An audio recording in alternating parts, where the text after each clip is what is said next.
So this week my aim is fixing my morning and my night routine, because since coming back from the North Coast 500 I have slacked real badly. And before the NC I had my morning and my night routine absolutely dialed in. And I kind of kept thinking right now, I was like, oh, I'll just wait till I'm back running. Like, no, that's not the mindset. That is not a high performance mindset. I'm catching myself and I am like, I need to fix it now, because I also know it makes me feel better when I have my strong, solid morning routine. So I just can't wait to feel better. I gotta do things to feel better. And I often get told like I am a super busy person on the outside, like people don't know anyone as busy as me. That's totally not true. I don't know how I come across that way, I just do. But right now everything just feels a little bit like it's not quite aligning. So one thing that I can do is work on my morning and night routine. The daytime, let's just get through that still. Like, we'll get there, like one step at a time. But definitely it's better because we're just trying to calm the old nervous system down again. When I was teaching full time, I had such a crazy schedule. Like, it was insane, but I actually really thrived off that. And I think actually some of the things just now is because I'm not super busy, but also I'm deliberately not booking myself up because I am really trying to prioritize my health and getting my body and my mind back to somewhere that they're really strong. So then when I find myself wanting to book things in, I have to be like, no, you have different priorities now. Your priority is building a strong, healthy body and mind over making yourself so busy that you don't think and feel anything and burn yourself out. So when I googled morning routine, the first thing that came up that wasn't AI, obviously the first thing now is like AI, was a 21-step morning routine for a more productive day. 21 steps, are you kidding me? I mean, as someone with ADHD and autism, there's no way I'm gonna do 21 steps. That is like too overwhelming. To be fair, the autism, I would love everything completely stepped out, so I'd probably do like a 50-odd step morning to just get out of bed, to be fair.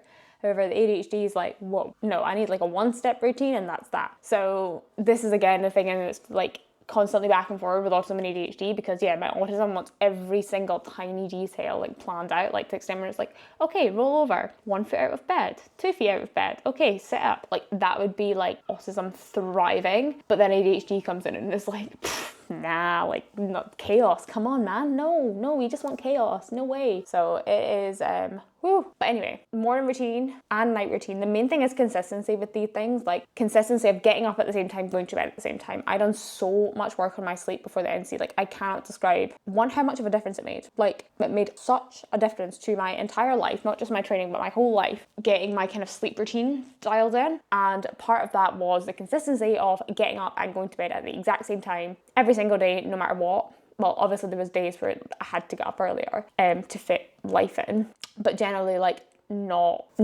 like just kind of what about. I'm also a serial snoozer. I love the snooze button. That needs to stop. So what I'm trying to do is not to hit snooze. To be fair, I've gotten really good at not hitting snooze, but I do hit it for 15 minutes. So it always goes off at 6:30 and I get up at 6:15. No, it goes off at 6:30 and I get up at 6:45. There we go. But I want to take out the snooze. So 6:45, one alarm, up. Boom. Step 1, no snooze. And again, same time every single day, 6:45. Step 2, no screens within 30 minutes of waking up, because you want to crave that dopamine hit.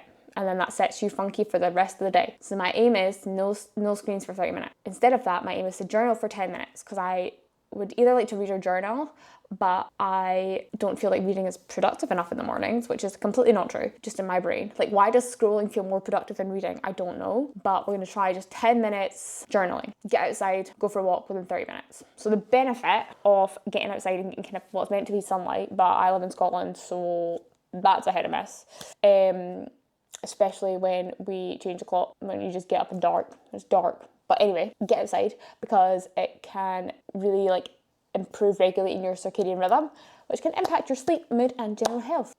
And I just know it's good for me. Like, I know it's good for me. So they are my morning focuses. And then my night routine, I've gotten a bad habit of going on my laptop at night, because I get productive like an hour before bedtime. So I'm like, wait, let's crack out the laptop, let's get some work done. No, this is not good for me. So stopping the laptop at a reasonable time.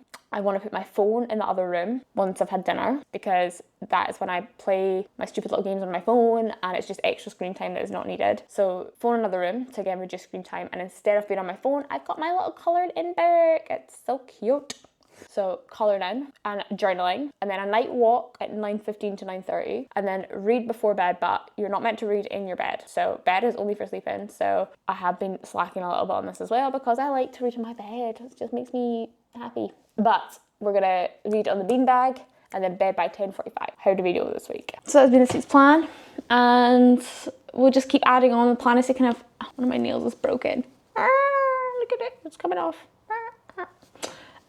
Then the plan is after I've done that for a week, I'll probably start like habit stacking. So just add on one thing every week and nothing too extreme because I'll fail. So just working one thing in every single week till I've built myself back up. And then once I'm back running, I do feel like things will be so much better. But I also can't pin myself hopes on, like I can't pin my hopes on suddenly everything's fine because I'm running, because that's not the case. It will be. But yeah, taking control, taking my life in my hands, doing what we can, and fixing this morning and night routine.